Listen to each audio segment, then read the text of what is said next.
Hey guys, it's Karina with Karina Loves to Plan. Welcome back to my channel. So this is a different type of video.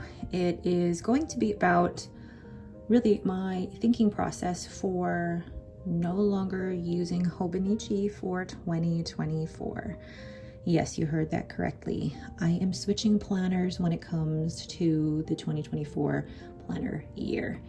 Why am I discussing this on the 2nd of July? Because the main reason for that is because there is actually a lot of small shops who are doing pre-orders for their 2024 planners. And the particular company and planner that I am looking at is the Sterling Ink Common Planner for 2024. I am going to link Catherine's video in the description below, but the reason that I am posting this video today is because her pre-order ends on July 9th, and she's given us plenty of time to consider all the different options. So what I'm going to do is just do literally basically write out my different options and why, and then kind of show you some screenshots as to what the Sterling Ink Common Planner is going to look like for 2024. Let's get started.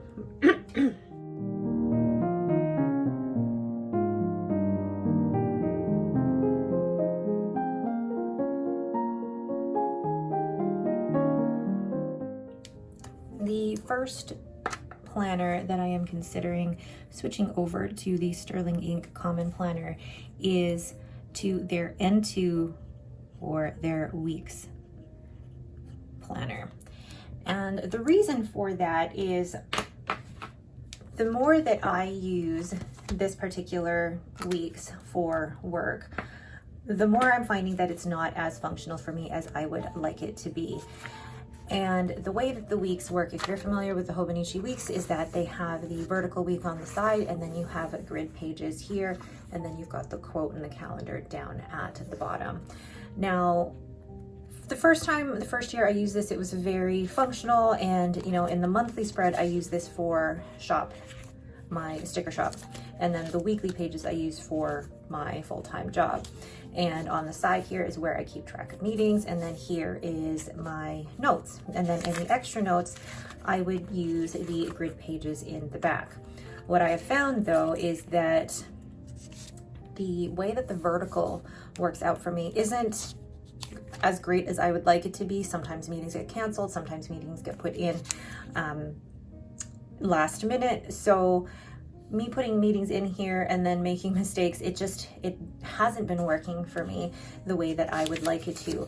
And what Sterling Ink is offering, they were offering both a vertical or a weekly option. So what I'm thinking of doing is moving to a vertical option, so that it is going to be a vertical weekly that looks similar to basically looks like what I'm putting up here on the screen. So what I like about that is that I'm already used to the vertical layout. I think this will work out better for all the meetings that I have, easier for me to cross out things that don't work out, and easier to put things in their allotted time. And then at the bottom of the vertical weekly is where I'm actually going to put any to-dos for my shop. So the vertical weekly will work both for my full-time job during work hours, and then during the extra hours that are in the evening that I'm not working is where I'm going to put any shop to-do lists. So really it will be both for my full-time job and for work.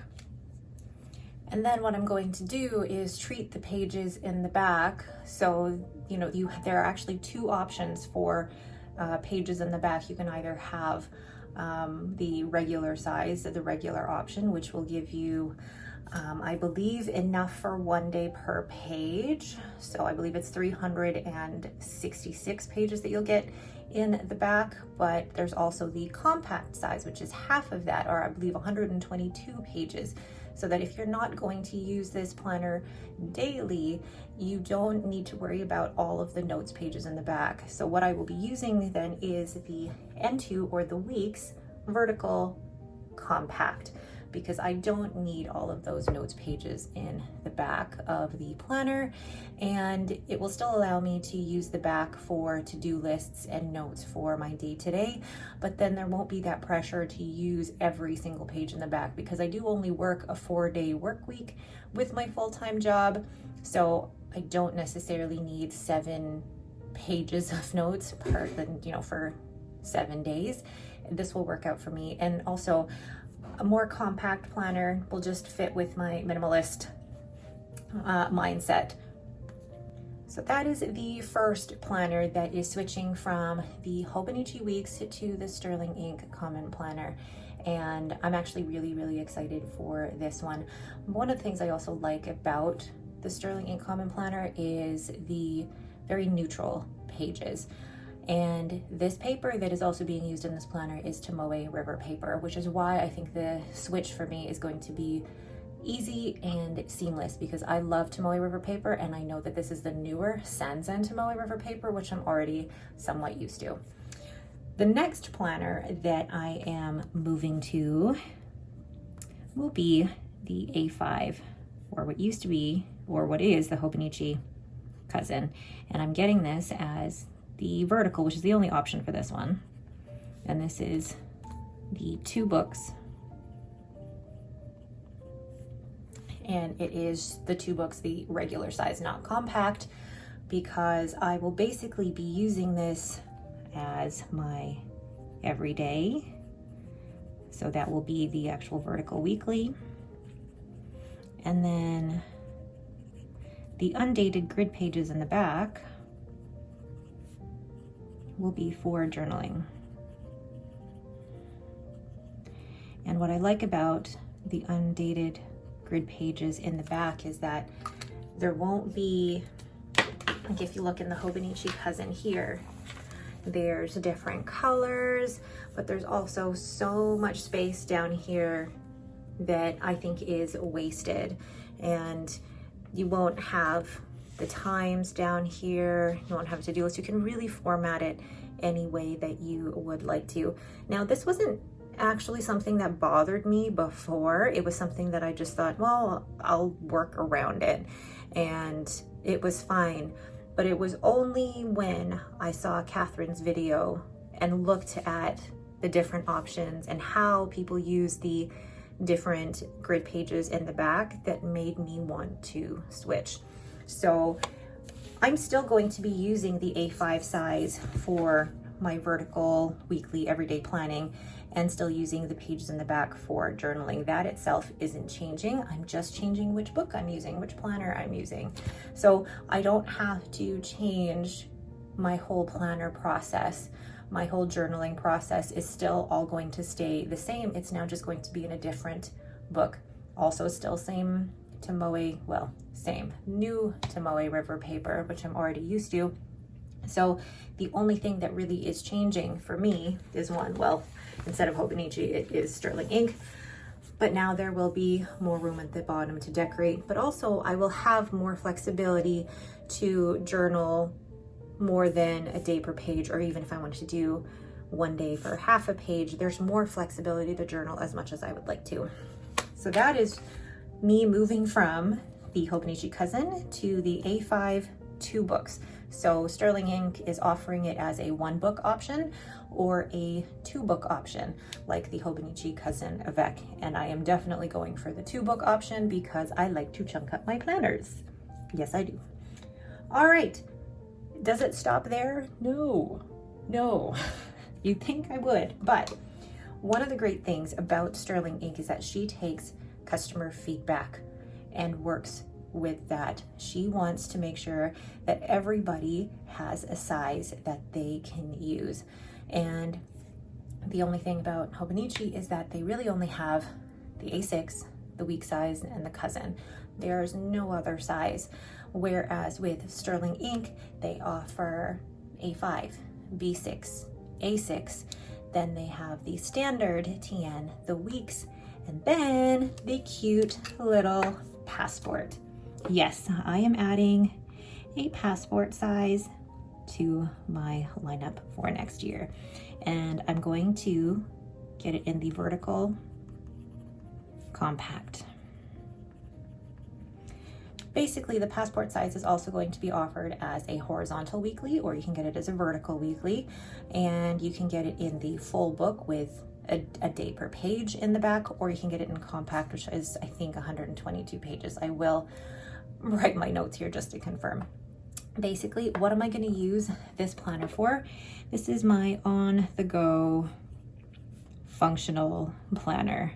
So basically, this planner is going to stay in my wallet / purse. It will be my on-the-go to-do list. It will be for me jotting down appointments that I'm making while I'm out and about, rather than putting everything in my phone. This is going to be a non-decorative planner. It is going to be strictly pen, or if I choose to doodle, I will doodle, but this is a completely functional planner that is cute and tiny, and I'm so excited to use that one. But those are really the 3 planners that I am planning to purchase from Sterling Inc. and why I am making that change. Now, her pre-order ends on July 9th, 2023, and I believe it's 11:59 p.m. Eastern time that it ends. So make sure to check out her website. This video is not at all sponsored by Sterling Inc. If anything, I was completely influenced by Katie. I blame you, but I also know that we have very, very similar thought processes. And thinking about the way that I want to use my planners going forward, the main change for me will be the format of the weeks and the passport. The cousin, or the A5 itself, the way that I'm using it is going to stay exactly the same. The passport is new, and then just the format of the weekly for the weeks is new. I'm looking forward to 2024 now. Pre-order does end on July 9th, but we may not get these planners until about October or November. So we'll see. This is going to be a long waiting game. Are you guys already considering what your planners are going to be for 2024? If so, let me know in the comments below. And I just think about when I first started this channel and what my planners look like then versus what they look like now. And I've talked about planner piece before, and for me, planner piece is about having a planner system that works for you at that point in time of your life. So if you decide to change it, that's fine. We're always experimenting to find what works for us. And if you ever get into that planner angst where you don't feel your system is working for you, it's okay to change, it's okay to try.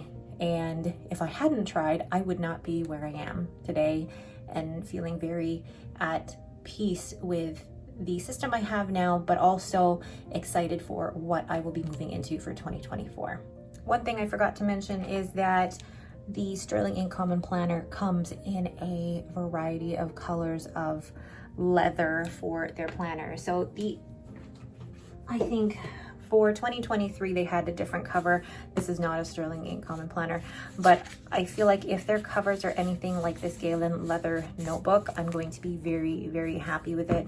And the colors I am thinking of are their Mist, which is that blue-gray, the Caramel, which is the brown, and then the Quartz, which is the pink.